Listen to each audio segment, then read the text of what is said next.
What's going on, guys? Welcome back to the channel. Now in today's video we are going to be lowering the front of the wagon a little bit more.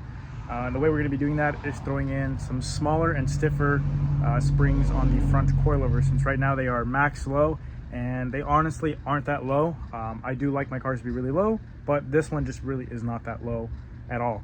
That's a typical Cressida thing. So what people do to get really low is they'll get S13 240 front coilovers, and then they'll get a Rude Boys coilover conversion kit, and instead of welding your coilover and doing the traditional Cressida route, you'll run S13 coilovers, which are a lot smaller, and there's actually a lot more variety and parts you can get for them, and more adjustment for camber and all that good stuff. But for now, I already have these springs laying around, so I consider them to be free. I did pay like dirt cheap for them. I can't remember, I think it was like 20 bucks. So I'm just going to throw them in and show you guys how I'm going to be lowering my car and making it stiffer at the same time, because the lower you go, the stiffer you want to go, essentially, so you don't bottom out. But I figured you guys would probably be interested in watching some stance videos on the wagon. So I figured I'd pick the camera up and show you guys what I'm doing. So I already got it jacked up over here. I already did the driver's side. Just got to do this side real quick. But this is pretty much...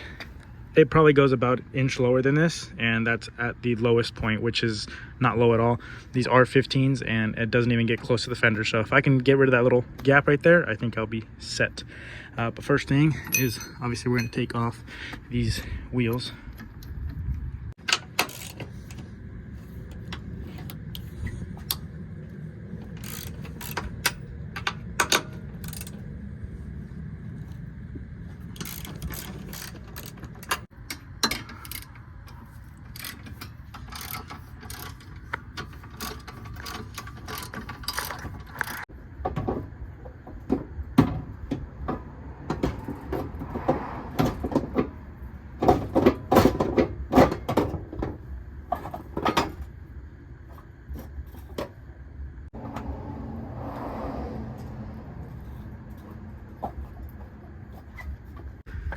So the normal way that these go mounted is these get bolted to your knuckle. On Cressidas and E30s and a couple of other weird cars, they get actually welded to, the knuckle. So you can't unthread this body. This is fixed to the knuckle. That's why I had to unbolt everything.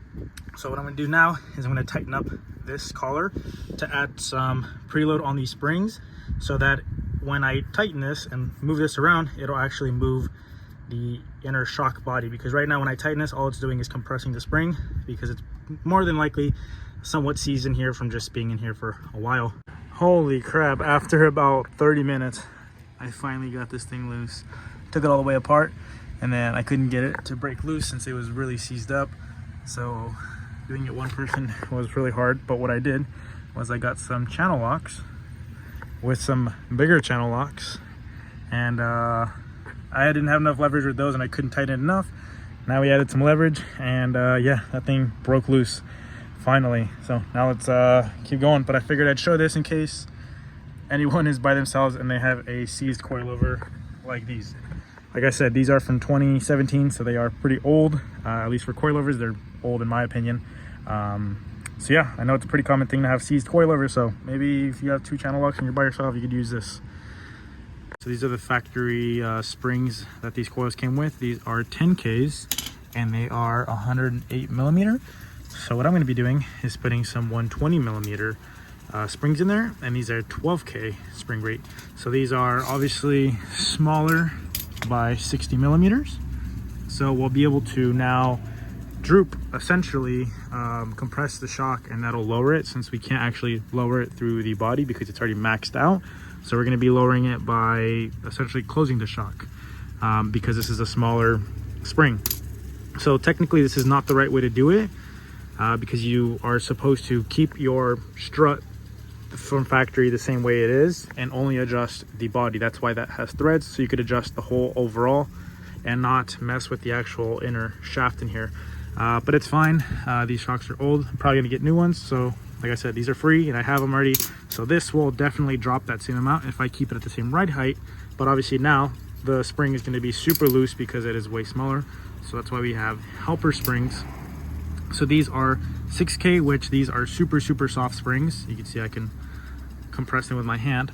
And what these do is they keep tension on this bottom spring, so when you go up a driveway or something, this spring doesn't just flop around in there.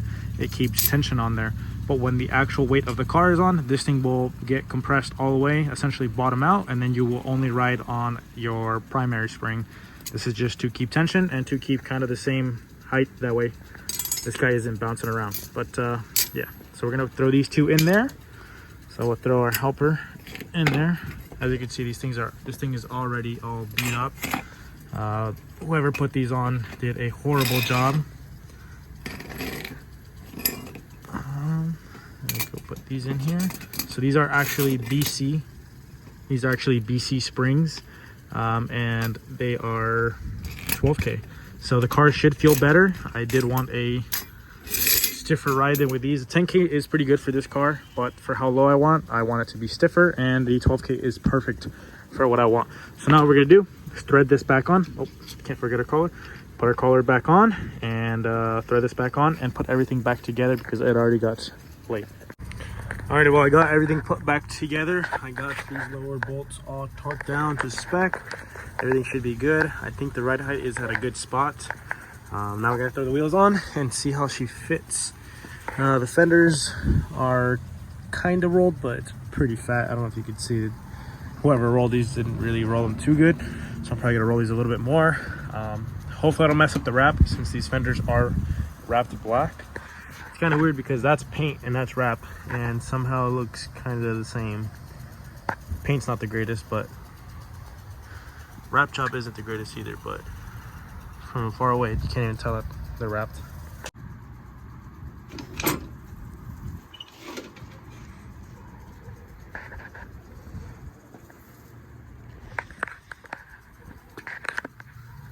Seems like we still have a nice gap. This side as well, fender's already a little buckled right here and has like a dent right there. But I think it's pretty good.